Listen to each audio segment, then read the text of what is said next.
अस्सलाम वालेकुम। सर शाहिद आपकी खिदमत में हाजिर हैं और शाहिद कॉन्सेप्ट एकेडमी में नई वीडियो आपके लिए बना रहे हैं। और याद रहे कि यह इंपॉर्टेंट क्वेश्चन है और इसके एग्जाम में आने के बहुत ज्यादा चांसेस हैं। अगर देखा जाए तो आपको इसके बारे में मैं ये बता दूं कि ये तकरीबन 20 साल में कम से कम ये 3 बार ये क्वेश्चन आपके पेपर्स में आया है। और एपी के अंदर बहुत सी टाइप्स हैं। अप्रोक्सीमेटली मेरे पढ़ाने के अंदाज से 5 टाइप्स आपके पास मौजूद होती हैं।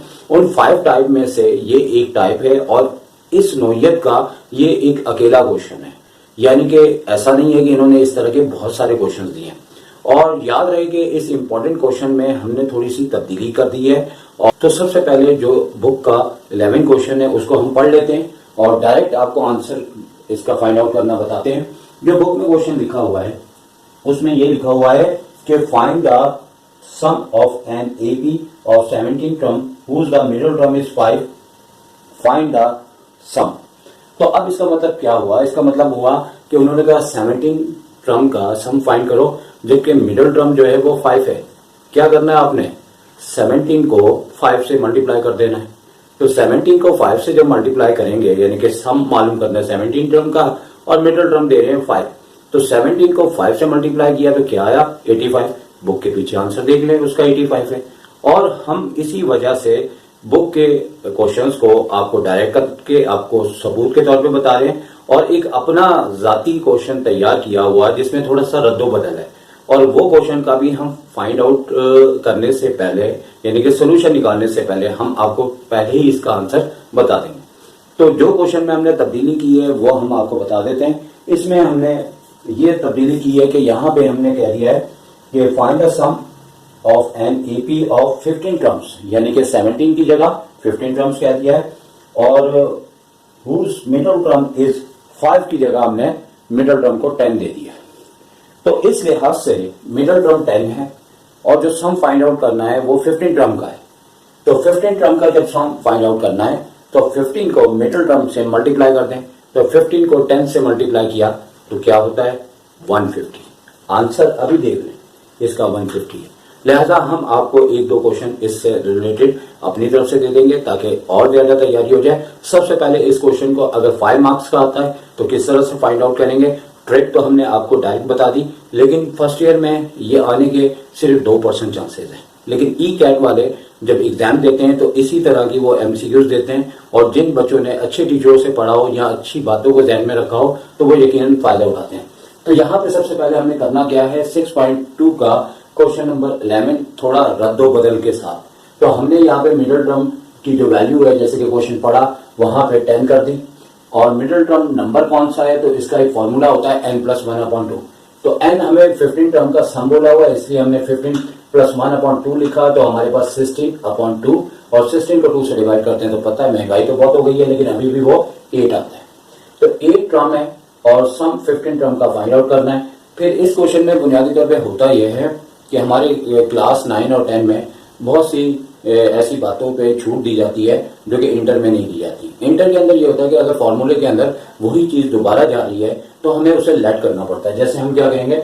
ए को फर्स्ट टर्म लिखेंगे और डी को कॉमन डिफरेंस लिखेंगे। तो ये इंटर के अंदर एक समझ लें कि लाजमी होता है कि फॉर्मूले में जो चीज जा रही है आपने फिर भी बताना है कि वो है क्या। तो इसी तरह एन हमें 15 टर्म का सम फाइंड आउट करना है।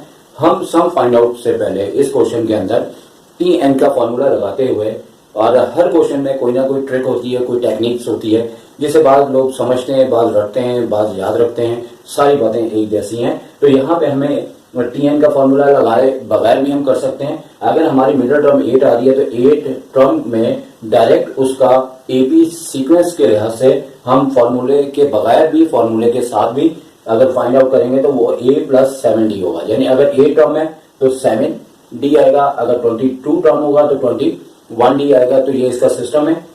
यहाँ से T8 की जो वैल्यू हमें मिडिल टर्म थी वो हमने चूंकि फाइंड आउट कर दिया कि मिडिल टर्म कौन सी है तो उसकी जगह हमने उसकी वैल्यू 10 रखी जो कि हमें गिवन होगी क्वेश्चन में।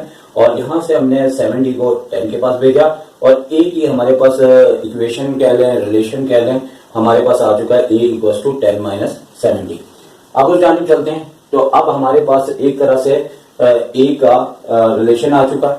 अगर a आएगा तो हमें ये लिखना होगा बाकी जो कुछ हमें गिवन है, यानी एन हमें 15 टर्म का सम फाइंड आउट करना था, तो फॉर्मूले में तो एस एन रहेगा, लेकिन यहाँ पे एस आपका 15 बन जाएगा, और 15 जब बनेगा तो एन की जगह 15/2 और 2 ए की जगह याद रखना है कि ए नहीं लिखना, ए की जगह जो रिलेशन दिया हुआ है हमें ये वाला लिखना है, ठीक है ना। और यही इस क्वेश्चन की ट्रिक है सॉल्यूशन की सूरत में फाइंड आउट करने की। हमने ए की जगह उसकी वैल्यू लिखी, और एन 15-1 डी हमें पता है कि डी ही रखेंगे, लेकिन ए का रिलेशन मिडिल टर्म जब आप वो देते हैं तो मिडिल टर्म ही की बदौलत इसका आंसर फाइंड आउट होता है, और यही हमें ए की जगह रिप्लेस करना होता है। और 2 जब 10 से 20, 2 7 से 14 डी, और इसी तरह 14 में से 1 करेंगे तो यहाँ पे 15 में से 1 करेंगे तो 14 डी आ जाएगा। 14 डी से 14 डी कैंसिल हो गया, और हमारे पास आ चुका है अब 20, यानी कि ये दोनों कट हो जाएंगे, और कट होने के बाद ये जब इससे कैंसिल होगा 2 से, तो हमारे पास 10 आ जाएगा। 10 को 15 से मल्टीप्लाई करेंगे, जैसे कि हमने डायरेक्ट आपको बता दिया था 150 इसका आंसर है। अब अगर आप चाहते हैं कि इस टाइप का, क्योंकि एक ही क्वेश्चन है, आपको ज्यादा दिए जाएं तो आप पढ़ना है। तो यहाँ पे हमने आपको 2 क्वेश्चन और एक्स्ट्रा दे दिए हैं, और अगर आप इसी तरह इसका डायरेक्ट आंसर निकालना चाहें तो 13 को 7 से मल्टीप्लाई कर दें, तो आपका आंसर जो है वो डायरेक्ट आ जाएगा। और जैसे ही डायरेक्ट आएगा तो आप देख लीजिएगा बिल्कुल वही आंसर आपको इस लंबे तरीके से निकल के आपके सामने आना है, और 91 इसका आंसर आएगा। और एक और हमने क्वेश्चन दिया है, इसमें थोड़े से नंबर इसकी निस्बत हमने बड़े रखे, और इसमें भी 37 को 27 से मल्टीप्लाई करेंगे तो आप जो भी आएगा इसका आंसर वही डायरेक्ट आएगा। तो सर शायद आपको इंपॉर्टेंट क्वेश्चन लिख के नहीं देना चाहते। शाहिद कॉन्सेप्ट एकेडमी का मकसद है कि जो क्वेश्चन इंपॉर्टेंट है, हम क्वेश्चन है जो टॉप लिस्ट में इंपॉर्टेंट है। ये मैं नहीं, पूरा कराची के अच्छे टीचर ये बात कर रहे हैं, लेकिन जो अच्छे टीचर होंगे सभी का एक ही फैसला होगा, और वो फैसला सबका आपके सामने होगा। और शाहिद कॉन्सेप्ट एकेडमी के हवाले से